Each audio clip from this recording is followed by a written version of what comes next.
Net neutrality is in the news again. Federal Communications Chairman Ajit Pai writing a major op-ed piece in the Los Angeles Times about why net neutrality needs to basically be phased out, needs to go out the window. It's a bad thing. If you didn't know, the Federal Communications Commission is a commission created by the U.S. Congress in 1934 to regulate communications infrastructure and companies in all of the United States and its territories. It's a regulatory body with 5 commissioners appointed by the president, approved by the Senate. Only 3 of the 5 members can be of the same political party, so usually when Republicans are in power, there are 3 Republican commissioners. Usually when Democrats are in power, there are 3 Democrat commissioners and 2 of the other party. Net neutrality is the idea that your pipe to the internet, whether that is your cable internet connection, your LTE wireless internet connection, however you are receiving information via the internet, that pipeline to the internet is not allowed to arbitrarily pick favorites in terms of the content that you consume. For example, if you like to use Google search and your roommate likes to use Bing search,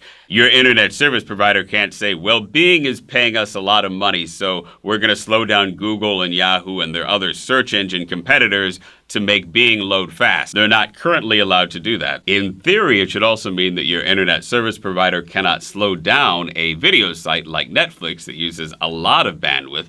By some estimates, a quarter to a third of all bandwidth in the United States at some peak hours, versus a video site that uses less bandwidth, like, say, Vimeo. That hasn't totally been the case. In some instances, Netflix has been forced to sign peering agreements where they do pay money to some internet service providers because they deliver a lot of high bandwidth content. That shouldn't be the way it is in an ideal world with net neutrality. Let's look at Ajit Pai, the FCC commissioner's editorial. I think I'm saying his name right. Basically, he's arguing that under Barack Obama, when Democrats controlled the FCC was incorrect to reclassify internet service providers as Title II public utilities, also known as common carriers. Common carrier public utilities basically have to treat all customers the same. For example, the power company that delivers electricity has to charge one price for electricity to everybody. The power company can't decide, hey, look, that football stadium uses a lot of electricity and they make a lot of money. We're going to charge them triple for electricity that we charge everybody else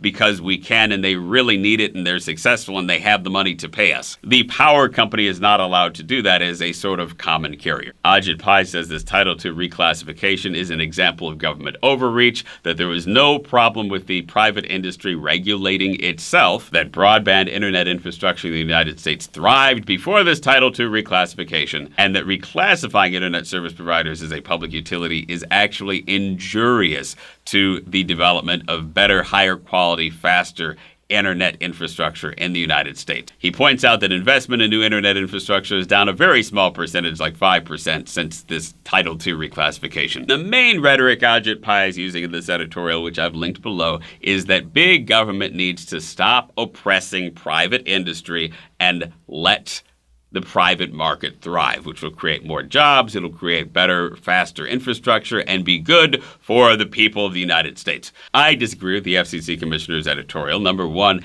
internet infrastructure in the United States is massively, massively profitable and very cheap to operate. It was revealed in 2015 that Comcast, a major internet company in the United States that now owns the NBC network brand, has a 97% profit margin on their broadband internet business. I don't buy the argument that investing in internet infrastructure is not economically viable for the industry under any circumstance. In fact, the way cable infrastructure was rolled out and structured in the 1980s with private single market monopoly franchise agreements that go city by city is something that, in my opinion, discourages investment in new and better infrastructure. Because if you have a local monopoly on land-based internet and it's already operating at a 97% profit margin, you're not particularly motivated to say that you need to invest a huge amount of money to upgrade that infrastructure. My biggest problem with Ajit Pai's editorial in the LA Times is that he uses this rhetoric of big government.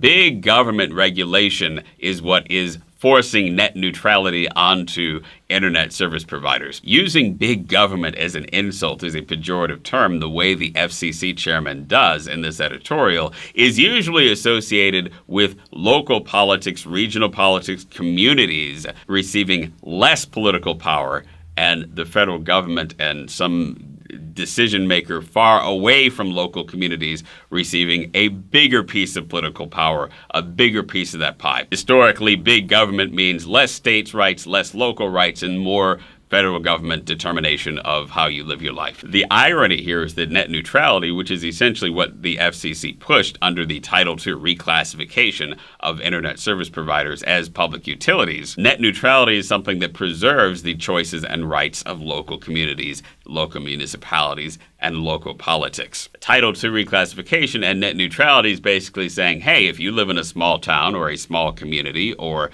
something that is not governing on a federal level, you have a right to choice and equal access and control in the content that you consume over the internet. Net neutrality is something that empowers localism, which is completely different than Ajit Pai's argument that big government is somehow forcing net neutrality onto the country. Now, of course, the Electronic Frontier Foundation, a nonpartisan advocacy group on matters of internet freedom, completely agrees. They say that the current FCC chair's intention to ditch net neutrality is a disaster waiting to happen. And whenever I look at the policies that are actually being implemented by the Trump administration, my heart always goes back to the voters, to the people who supported Donald Trump, with often a vision that he would be, quote unquote, against big government, quote unquote, against the excesses of federal power dictating how we regionally and locally live our lives and make choices. And so this is another example where I go, gosh, a lot of people voted for Donald Trump believing that he would stand up for a more libertarian local politics, local self-determination ideal of how the country should be run, an ideal that net neutrality is very much in alignment with. This idea that Comcast and Verizon and big international corporations should not be determining how you view information on a local level. That's an idea that empowers local self-determination and libertarian ideals, and yet here's this guy, Ajit Pai, oh, that kind of rhymed, in the Trump administration, supporting a policy change that absolutely reduces local self-determination. And the Electronic Frontier Foundation is right. Imagine if the roads you drove on to go places were not a public utility or a public service, but owned by a private company. Say that you really like to eat at McDonald's, but Subway, the restaurant, is paying the person who owns the roads a lot more money. So when you get in your car, they have a fast lane. You can go 80 miles an hour to the nearest Subway, but you can only go 1 mile an hour if you're trying to visit McDonald's. That's essentially what internet service providers will be allowed to do to the internet under this ditching of net neutrality and this policy being advanced by the current FCC chair under the Trump administration. I think that's a bad idea. I think net neutrality and the Title II reclassification is a great idea. Am I right? Am I wrong? Tell me what you think in the comments. Thank you so much for watching. I'll see you soon.